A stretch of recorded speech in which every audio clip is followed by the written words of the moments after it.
大家好啊！今天我们就讲到第一章的第10节哈，就原住民的智慧啊，指引我们在北美洲的生存法则。但是来到北美洲以后，特别是通过这个历史学习以后呢，发现其实原住民有非常高的智慧啊，非常高的智慧呢，让我们这些外来人呢，加拿大这个地方呢，能够很好的生存下来。到今天为止都是有指导作用的。所以呢，加拿大的这个国家呢，它是对这个原住民呢，它是非常的尊重，因为我们是有一个多元文化的一个国家。这些原住民有很高的智慧啊。那我们先听一听水哥读一读这第10章《落基山史记》，作者介庸，出版发行加拿大华人历史研究学会。第1章，新域探索。第10节，原住民智慧指引美洲生存法则。根据考古以及基因遗传证据显示，南北美洲是世界上古人类居住的最后一块大陆。在5万年到17000年前的威斯康辛冰川期，海平面下降，古人类穿越白令路桥，从西伯利亚进入北美西北部今天的阿拉斯加。由于降雪量低，阿拉斯加没有冰雪覆盖，古人类得以在美洲太平洋西海岸找到栖身之所。有少数古人类生存的劳伦冰盖覆盖着加拿大大部分地方。阻断游牧民族迁徙，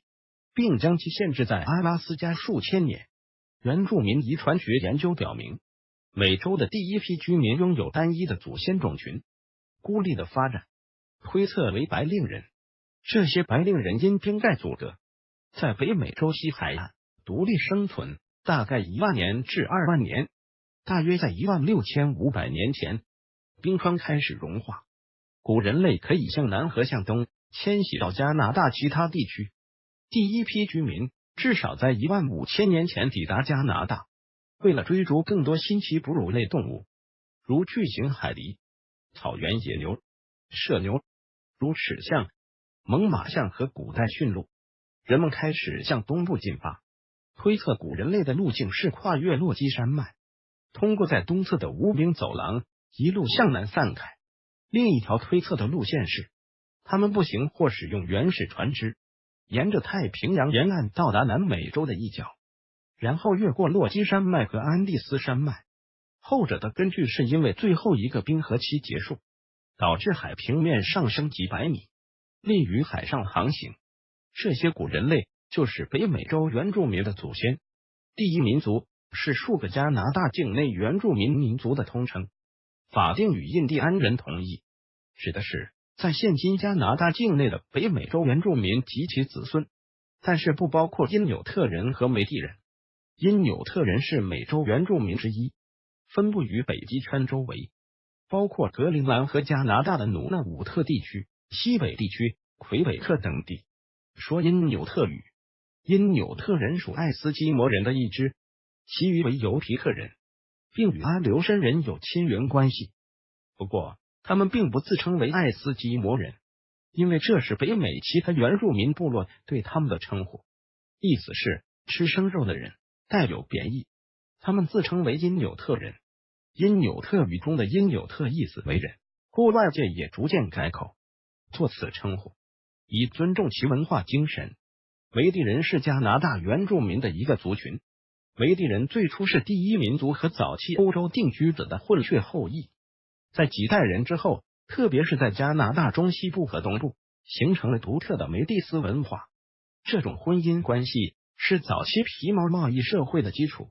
英国控制加拿大以后，有一个重要区别是法国混血儿讲法语，英国混血儿说英语。今天，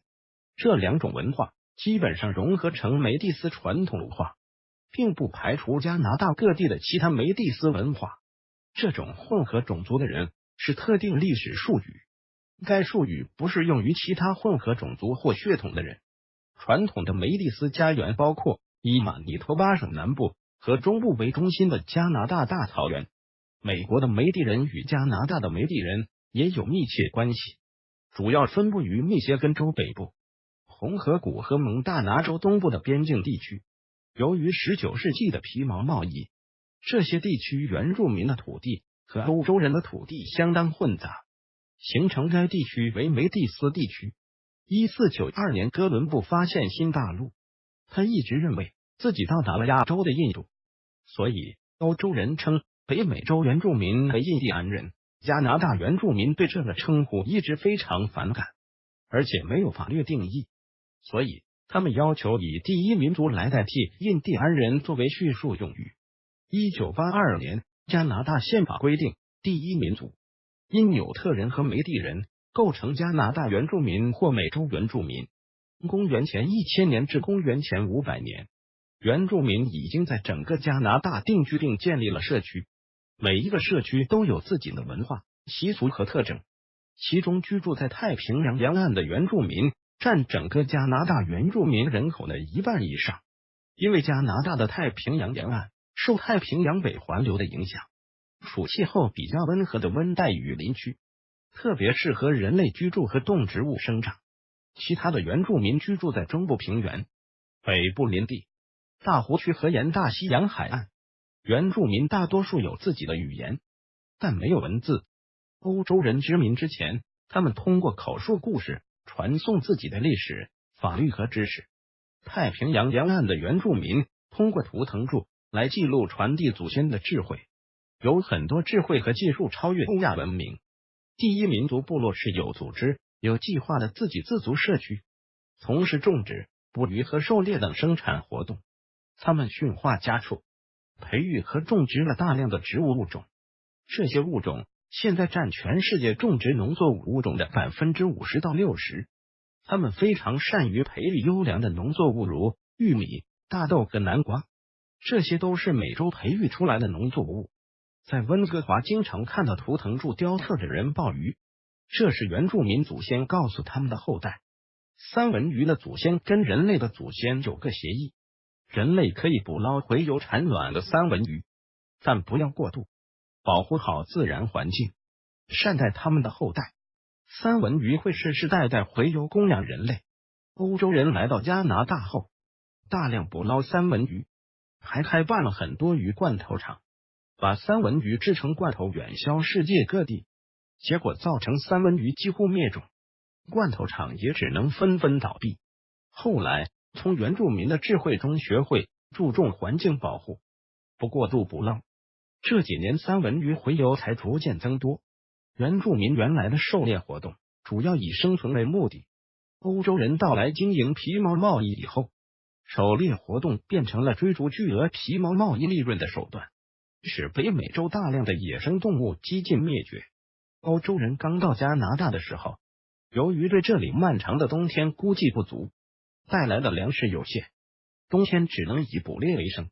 长期以动物充饥，身体缺乏维生素，患有各种疾病，例如夜盲症、败血症，无法医治。原住民教会他们用松针煮茶，治好了各种缺乏维生素而导致的疾病。早期的欧洲人与加拿大的原住民关系非常友好亲密，他们还互相通婚，虽然也有冲突战争，但对比起美国与其原住民的关系，已经算是非常和平。当然，殖民者和被殖民者之间一定有各种各样的矛盾，而且很多是因为历史原因造成的，比如土地、自治、价值观和种族歧视等问题。这些都在考验着现在加拿大人如何正确对待，借中评论原住民对人与自然共生共存的关系，理解的特别深刻与透彻。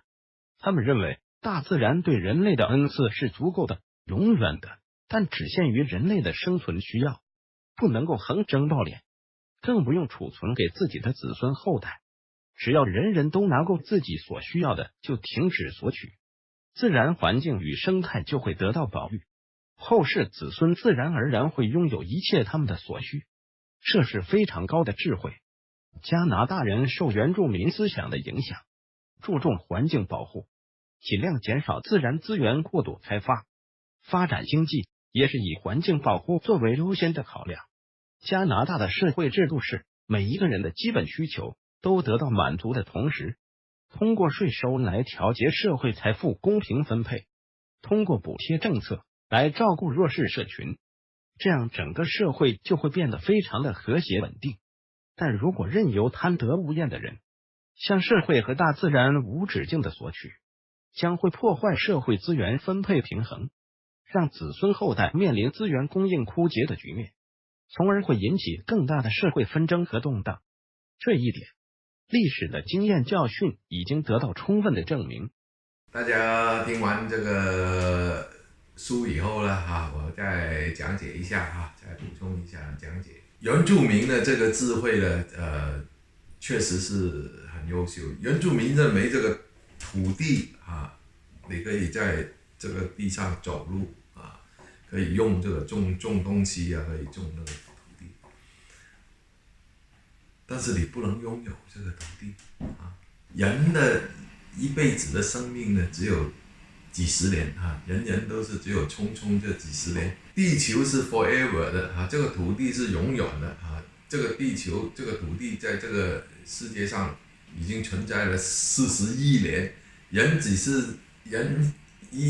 生只是这几十年，你怎么可以拥有这个土地？原住民是不能够理解的但是欧洲人就不是这样认为。欧洲人来到这里以后，土地是值钱的就把这些观念就带来这个北美洲所以呢，他们呢为了土地现在包括今天为止地价天天炒越炒越高，所以呢，他们呢后来呢就是这土地慢慢就一点点的就全部卖给这些欧洲人欧洲人当时呢就是给他3条毛毯2条毛毯就买一大块地那所以现在这些条约呢还在现在这个我们这个 BC 省这里呢还有原住民很多条约人呢拿够你自己所需要的，你就不要再拿了如果你再拿下去其实这个原住民这些智慧是很优秀的到今天为止对我们来说的都是有指导性的意义的所以很多人说加拿大人有一套房子就算了应该赚到几套钱可以生钱涨了以后你发现了，你有没有发现现在有一个最大问题，你发现这些东西呢你房价涨得这么高，到了你儿子结婚的时候，你儿子要买房了，哎呀爸爸，外面的房子这么高，我没有钱买怎么办呢？你可不可以借点给我你炒房炒得很高兴，你把这个钱赚很多你最后原来这个钱要拿给儿子去买房，因为你儿子接你的房你赚到钱还要拿给，因为如果你不拿给你的儿子买房，你儿子这一辈子都买不起房。房价是我们这些60年代出生的人去炒高的，但是我们现在60年代的出生的人呢的小孩呢，现在面临了这个高房价要我们这个60年代的人赚到的钱呢，要给他去买房，恶性循环。如果我们学好了，拿够了自己我有的住了，我也不买了我也不这个房价就没有这么高，自己的儿子出来工作的时候，还可以通过自己的双手从无到有赚到钱去买自己的合适的房子，去供得起自己，然后我们也不用管他。其实不是更好吗？那你的儿子不是整个人生的意义是很成功了吗？自己呢从无到有空手白手起家不靠父母。现在不好听了以后讲给自己的儿子听我以前从来没有靠过父母，白手起家讲不出来了，因为房子是爸爸妈妈帮我买的。现在这情况就是这样，所以呢，这些就是人生的智慧。有时候忙来忙去，最后想清楚了，都是一场空不如干脆学那个原住民拿够自己的就算了。所以呢，现在我就夏天工作完了以后呢，冬天呢留几个月自己干一些自己喜欢的事情这样反而是心情愉快儿子也知道我没有钱也不会问我拿钱去买房，不是更好如果你赚太多了，儿子你的小孩都知道你有钱了，都整天想着你帮我买房那你不是剥夺了他从无到有这样的经历，但是我们的小孩有没有这个机会经历这么一段呢？所以奉劝大家，还是留给自己的孩子这个机会，祝大家愉快。第一章呢讲完了，我们明天开始讲第2章，谢谢大家。